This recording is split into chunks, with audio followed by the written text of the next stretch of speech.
Hey guys, welcome to week number 2 in our Intro to Business class online. Well, here we are.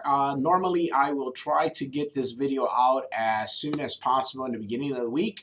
My suggestion is to look for it in your discussions under your discussion post. I will post this as a update and a overview of what happened last week and what is expected for this week.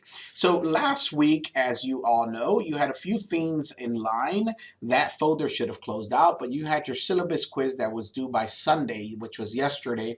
Hopefully everyone got that done. If you're watching this video, I hope that you were able to accomplish that.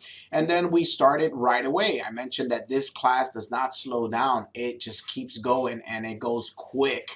So we had chapters 1 and 4 that were due. I will be looking at some of that work in the next day or two. And then of course I'll be looking at your discussions, which is tell me about yourself.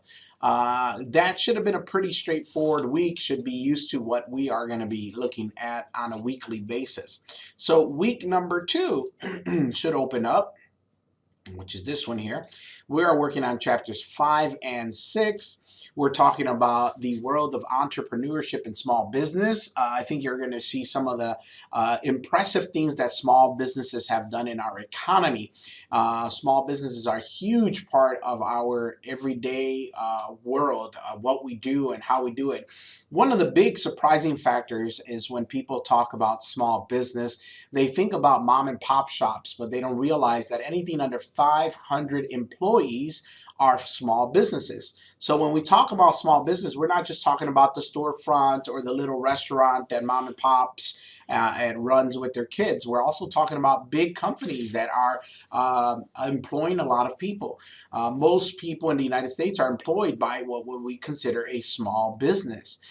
So chapter 6 also goes from that to the organization and profits and non-for-profits. Some of you might be looking at a non-for-profit when you get out of school and work for a non-for-profit. Any charity work, any Catholic charities or local non-for-profit organizations, they're still very viable career options for you as managers. So this would be a good chapter for you guys to take a look at. Once again, when we're in this course, what we're trying to do is, I always describe it as a big umbrella. And under that umbrella are different parts of functions within our business world. So Introduction to Business really gives you a snapshot of all these different areas within our business environment. So keep that in mind as you're going through the chapter. If there's a chapter that you sort of find to be interesting, that might be part of what would be your major, something that you might want to focus on as you continue your career in business. And then, of course, we're doing our discussion. In this week's discussion, we talk about ethics. And, of course, we do have a class that is actually going on right now online. Some of you might be in. That's ethics. So you might have this conversation once or twice this semester, and that's okay with me, because I think a lot of people, once they start looking at this from different perspectives, they might change their mind a little bit. But the topic here is we give you two options, or I give you two options: deontological ethics, or deontology, which comes from the Greek word duty. And that talks more from like you do things based on you feel there's a higher authority, there's a higher power, there's a rule and obligation. It's your duty to do this. It's not that you're looking at the consequences, but you're looking at what is your obligation towards this situation. And the other one's called utilitarianism. And the best way to define this is that the ends, whatever is the result, will justify what we did to get there.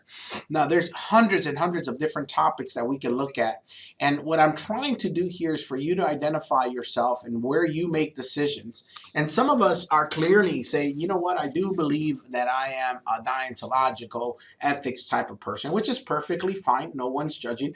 I don't think anybody, to a certain extent, is either or directly or perfectly. I think we mix, we go back and forth, and I think that that's what I'm hoping that you discover about yourself. Now, you might prove me wrong, and you might say, I always make decisions based upon duty. That's perfectly fine.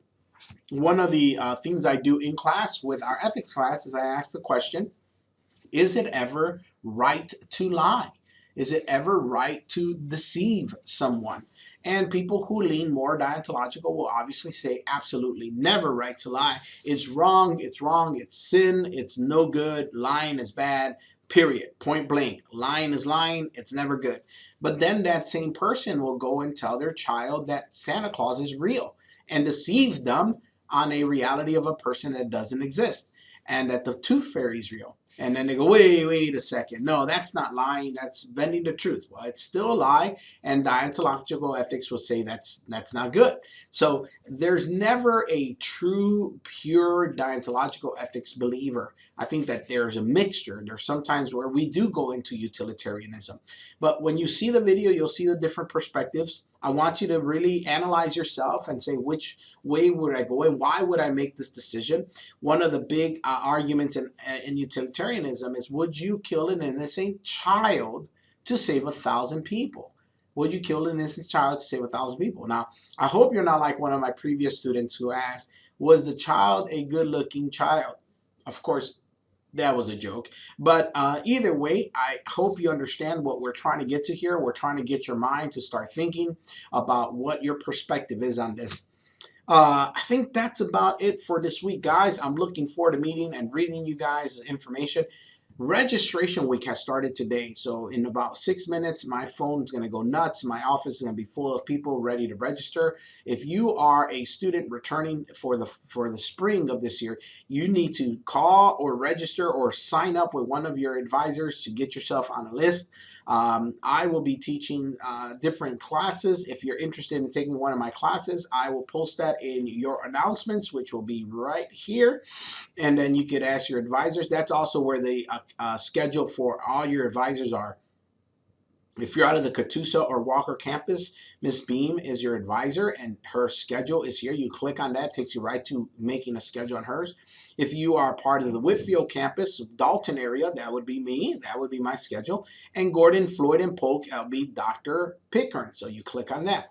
So either way, guys, as always, if you know who I am, I invite you to a good cup of coffee.